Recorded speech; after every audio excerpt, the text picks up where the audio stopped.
Bonjour à toutes et à tous et bienvenue dans ce tout premier épisode de votre nouveau balado Francophonie sans frontières. Parce que la radio voyage bien, que la radio voyage loin et parce que la radio crée des liens, nous vous donnons rendez-vous toutes les 2 semaines pour partir à la découverte de la francophonie dans toute sa diversité. Alors, de Montréal à Paris, en passant par Abidjan, Hanoï ou la Nouvelle-Orléans, partout sur la planète, soyez les bienvenus dans cette nouvelle aventure sonore. Cette émission est produite par Francophonie sans frontières, l'association des francophones engagés, et écoutable sur vos plateformes de diffusion préférées.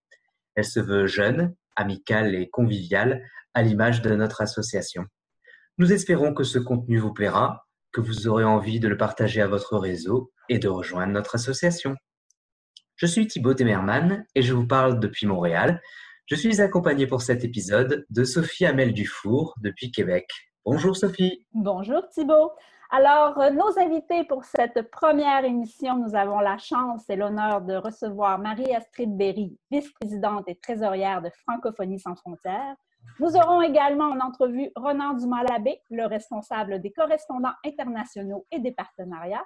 Et enfin, nous avons Maxence Zabot, responsable France Culture et Patrimoine.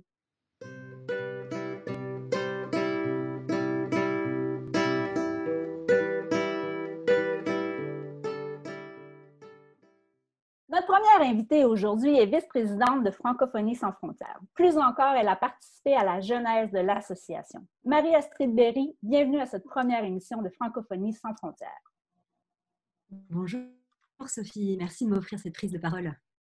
Alors, vous avez été aux premières loges des débuts de Francophonie sans frontières. Raconte-nous d'où est venue cette belle idée.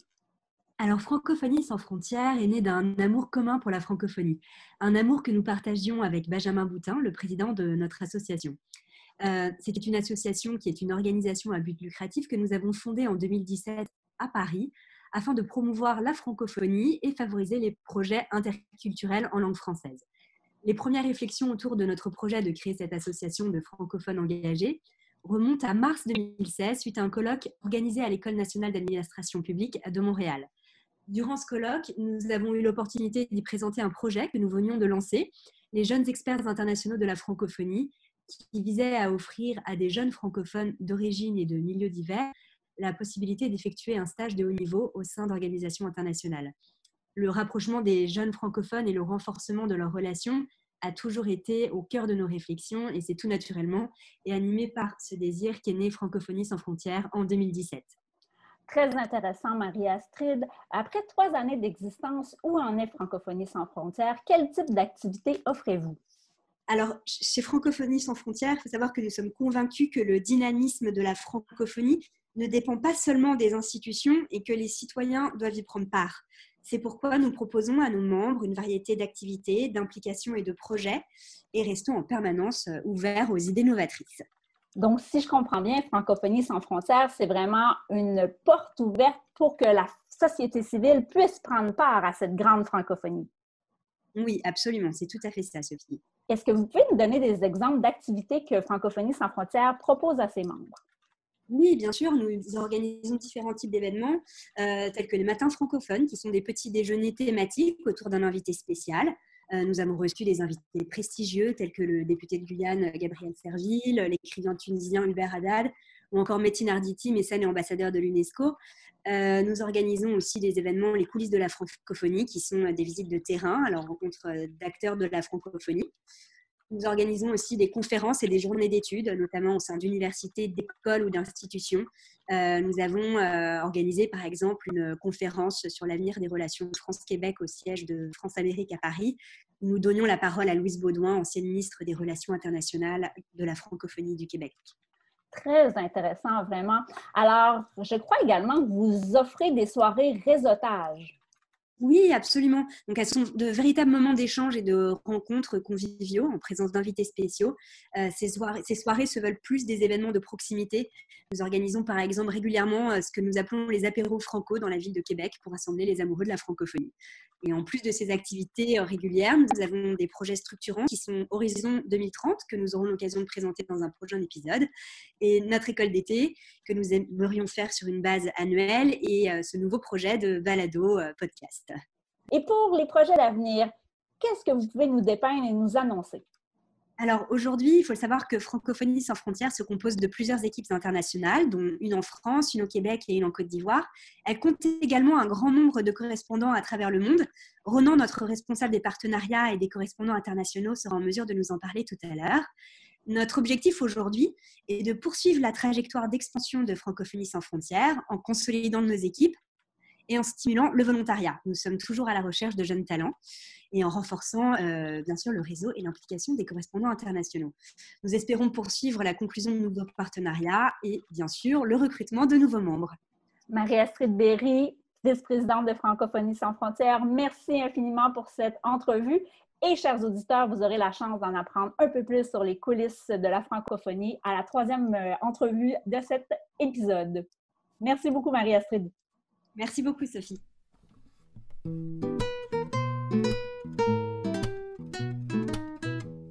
Notre deuxième invité fait également partie de la famille de Francophonie sans frontières parce que nous tenions à vous nous présenter et à vous dévoiler quelques-unes de nos activités et émissions. Alors, nous poursuivons avec Ronan Dumas-Labbé, responsable des partenariats et des correspondants au sein de Francophonie sans frontières. Bonjour Ronan. Bonjour Thibaut, bonjour à tous.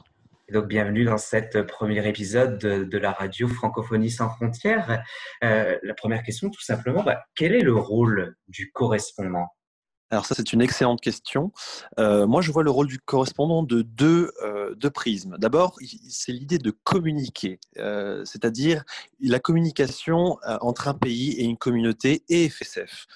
Donc ce sera le rôle des correspondants, d'ailleurs, qui auront l'occasion de passer la radio balado ici dans les prochaines semaines, de témoigner du dynamisme de la langue française à travers le monde.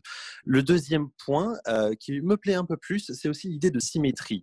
On peut correspondre avec quelqu'un, mais on peut correspondre à quelqu'un. Donc il y a cet échange que FSF a avec ses correspondants. C'est donc un rôle de représentation de l'association là où il y a une communauté de langue française historique et bien existante, ou en constitution. D'ailleurs, je salue notre dernier correspondant DATS, Scott, qui est un Congolais du Kivu installé depuis quelques années à Kampala, en Ouganda. Et j'en profite pour vous demander qui sont actuellement les autres correspondants de Francophonie sans frontières. Alors, en vérité, c'est une excellente question aussi. Partout là où il y a une communauté francophone, il y a un correspondant potentiel. Alors que vous soyez à Saint-Pétersbourg, à Montevideo, il y a plus d'une vingtaine de correspondants qui nous représentent à travers le monde. Nous recherchons activement d'ailleurs en Europe, mais aussi au Liban, en Asie du Sud-Est, notamment le Vietnam. Et que font-ils pour représenter FSF ainsi que pour animer les valeurs de la francophonie ? Alors, je les remercie parce qu'ils font beaucoup de choses. Les correspondants, ils font des événements en présentiel, en ligne, sur des thématiques de leur choix. Par exemple, nous avons Margarita en Arménie qui avait fait une rencontre sur la francophonie et le sport. Ils font aussi des visites, des coulisses de la francophonie, ils font des conférences, des débats.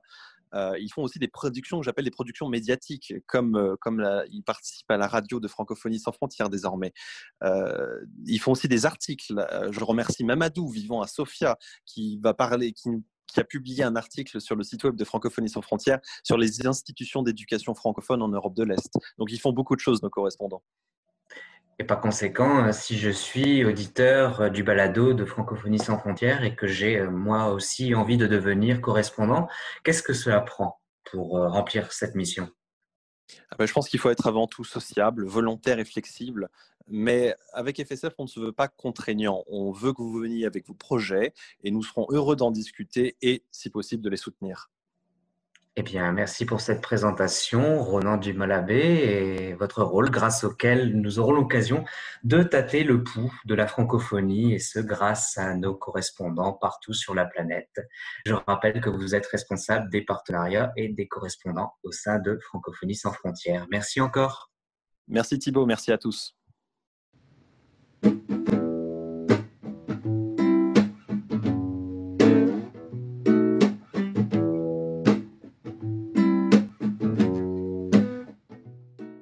Notre troisième et dernier invité est un nouveau venu dans la famille de Francophonie sans frontières et nous lui souhaitons également la bienvenue. Bonjour Maxence Zabot. Bonjour à tous. Merci à vous également d'être notre invité pour cette première émission de Francophonie sans frontières. Alors, dites-nous, quel est votre rôle au sein de Francophonie sans frontières ? Alors, mon rôle depuis le mois de juin 2020 est d'être responsable France pour la culture et le patrimoine de Francophonie sans frontières. Et en quoi cela consiste? Alors, les missions qui m'incombent sont de particulièrement réunir nos membres, donc les membres de Francophonie sans frontières et les alliés, et des professionnels de la culture en France autour de visites ou d'échanges sur tous les sujets culturels français et francophones. Je vais vous poser une question très générale, mais pour l'entendre dans vos mots à vous, euh, qu'est-ce que c'est que la culture et puis le patrimoine français ou bien francophone, selon vous? Alors, c'est une excellente question, hein. Je pense il faut clarifier les termes. Culture et patrimoine, culture étant le grand terme entendu. Mais pour moi, patrimoine français, francophone, c'est d'abord toutes les productions artistiques donc du passé et donc qu'on a hérité aujourd'hui. Et dans culture, j'entends davantage les idées, les identités qui en émanent de ce patrimoine aujourd'hui et qui nourrissent la création contemporaine qui est beaucoup plus divers, avec par exemple le numérique ou de nouvelles techniques par exemple. On comprend que vraiment la francophonie, nous l'inscrivons dans une vocation vraiment de diversité. Alors, en France, en français ou bien par des acteurs francophones, quels sont les événements que vous avez pu organiser depuis votre arrivée au sein de Francophonie sans frontières? Depuis mon arrivée, donc depuis maintenant quelques mois, hein, depuis juin 2020, j'ai pu organiser un événement en particulier autour de la culture française et de son rayonnement. Donc il s'agissait d'une visite au château de Monte Cristo, donc à Port-Marly en région parisienne, qui était donc la demeure de l'écrivain Alexandre Dumas. Donc, on comprend que c'est déjà bien une première activité en cette période de Covid qui a causé pas mal de troubles dans l'événement culturel. Oui. Alors, quels sont les autres événements, la programmation à venir pour les prochaines semaines, les prochains mois? Pour les prochaines semaines, les prochains mois de FSF, on envisage, on est en train de réfléchir en ce moment, surtout au regard de la situation sanitaire, à comment s'adapter. Et on pensait organiser une rencontre, sûrement virtuelle, autour de la chanson française et de son rayonnement dans le monde. Donc, plutôt se concentrer sur des époques depuis le début du XXe siècle à nos jours, et donc naviguer entre les mélodies françaises d'Edith Piaf à Aya Nakamura, par exemple. Alors, nous aurons certainement l'occasion de nous en reparler dans les prochaines semaines. Merci beaucoup, Maxence Zabo. Merci à vous. Et donc, je rappelle, responsable de la culture et du patrimoine pour l'équipe France de Francophonie sans frontières. Merci encore d'être parmi nous pour ce premier épisode.